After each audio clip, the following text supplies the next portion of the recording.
شخصیت امام علیہ الصلوۃ والسلام کے بارے میں کس طرح کی محبت فرمائی اپنے چاہنے والوں کے لیے، اور کیا پیغامات آپ نے ارشاد فرمائے، ان میں سے چند باتوں کی طرف توجہ کرنا چاہیں گے۔ ایک ایسی روایت کی طرف اشارہ پہلے کہ جب امام علیہ الصلوۃ والسلام نے مسئلہ شرعی کو بیان کیا، کتاب کا حوالہ وسائل الشیعہ، جلد نمبر 5، صفحہ نمبر 510۔ امام علیہ الصلوۃ والسلام خراسان آ چکے، 17 سال آپ نے مدینہ منورہ میں گزارے۔ آپ کے در سے کوئی سائل کبھی خالی ہاتھ پلٹ کے واپس نہ گیا۔ تو پہلے سلسلہ مدینہ منورہ سے، اور اسی عنوان سے پھر متصل کریں گے بات خراسان کے حوالے سے۔ تو مدینہ منورہ میں راوی کہتا ہے کہ ایک ایسا شخص امام کی خدمت میں پہنچا ہے جو بلند قامت ہے، اور اس کا رنگ چہرے کا گندمی ہے، جو کہ عرب کے رنگ الگ ہوتے تھے اور غیر عرب کے رنگ ذرا مختلف ہوتے تھے۔ آج بھی ایسا ہی ہے۔ ہم سب کے سب امام کی خدمت میں بیٹھے ہوئے تھے۔ یسع بن حمزہ کہتے ہیں کہ امام علیہ السلام کی خدمت میں موجود تھا اور دیگر امام کے چاہنے والے موجود تھے۔ یہ اجنبی مسافر وارد مجلس امام رضا علیہ السلام ہوا اور امام کو آگے سلام پیش کیا۔ امام کو سلام پیش کرنے کے بعد امام نے سلام کا جواب دیا، اور یہ امام کی محفل میں آ کر بیٹھ گیا۔ اس نے امام کی خدمت میں عرض کی، مولا میں اپنے وطن میں صاحب حیثیت ہوں، مجھے اپنے وطن میں کسی کی امداد کی حاجت نہیں ہے، مگر مولا میں حالت مسافرت میں حج کرنے آیا تھا، واپس پلٹ رہا ہوں حج سے، مگر حالت مسافرت میں زیادہ راہ ختم ہو گیا، مجھے اپنے وطن تک جانے کے لیے زیادہ راہ کا سلسلہ چاہیے۔ امام نے ارشاد فرمایا، اچھا بیٹھ جائیے۔ جب تمام لوگوں سے باتیں مکمل کر لی تو امام علیہ الصلوۃ والسلام نے ارشاد فرمایا کہ ہم جا رہے ہیں اندر۔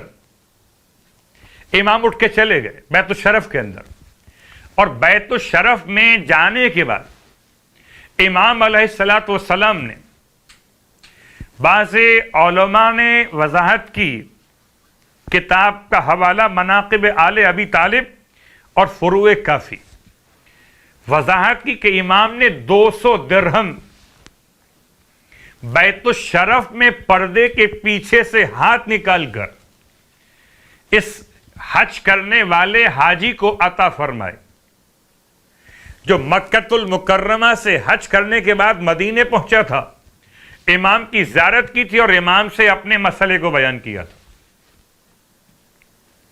امام علیہ السلام نے ارشاد فرمایا، یہ 200 درہم لیجئے اور آپ یہاں سے چلے جائیے۔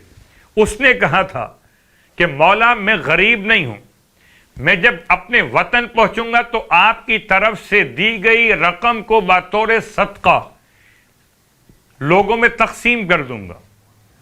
امام نے پس پردہ بیت الشرف سے ارشاد فرمایا، یہ لے جاؤ اور ہماری طرف سے صدقہ کرنے کی ضرورت نہیں ہے، تم لے کر جاؤ اور اپنے وطن تک پہنچو، اور اب اس سے پہلے کہ تم ہمیں دیکھو ہم تمہیں دیکھیں، تم رخصت لے لو۔ حکم امام تھا، اٹھ کے جانا پڑا۔ وہ درہم لے کے چلا گیا۔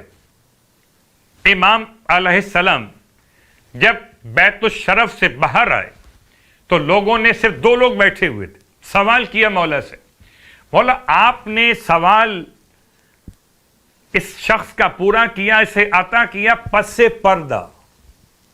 ارشاد فرمایا، عزت دار شخص، ایک مومن، صاحب ثروت، صاحب حیثیت، اس کے چہرے پر سوال کی ذلت نہیں دیکھنا چاہتا تھا۔ اللہ اکبر۔ اس لیے پس پردہ بیت الشرف سے اسے دیا گیا۔ پھر ارشاد فرمایا سرکار ختم یہ مرتبہ احمد مجتبی محمد مصطفیٰ صلی اللہ علیہ وآلہ وسلم کے فرمان ذی قدر کو فرمایا، اللہ کے حبیب نے ارشاد فرماتے مولا المستتر بالحسنہ تعدل 70 حجتاً، فرماتے پوشیدہ طور پر نیکی کو انجام دینا تعدل برابر ہے، میزان کے لحاظ سے، ثواب کے لحاظ سے، جزا کے لحاظ سے 70 حجوں کے۔ اور کورونا کے اعتبار سے اس وبائی کیفیت میں اس مرتبہ حج پر جانے والے بہت سارے خواہش مند آنکھوں سے آنسو بہا رہے ہوں گے کہ حج پر نہیں جا سکیں گے اس سال۔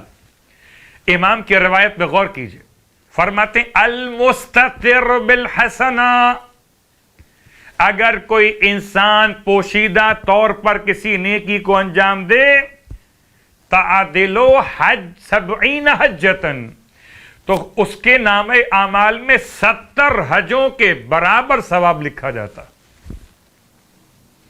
اور جب بات پوشیدہ نیکی کے اعتبار سے امام نے واضح فرمائی اپنے جد کا فرمان تلاوت فرماتے ہوئے، تو اس کے ساتھ ساتھ اپنے جد کے فرمان کو مکمل کیا، وَالْمُزِيُّ بِالسَّيِّئَةِ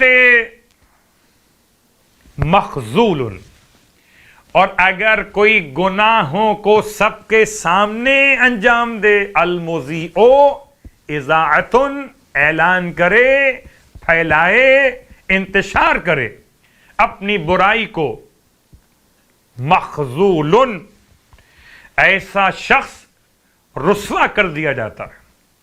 اگر کوئی چھپ کر نیکی کرے تو 70 حج، اگر کوئی سب کے سامنے گناہ کرے تو رسوا اور ذلیل۔ والمستتر بہا مغفور، اور اگر کوئی چھپ کر گناہ کر بیٹھے تو پروردگار عالم اس کے گناہوں کو معاف کر دیتا ہے۔ امام رضا علیہ السلام کی بارگاہ مقدس میں سائل کا آنا اور سائل کا آنے کے بعد اپنے لیے امداد کا سوال کرنا،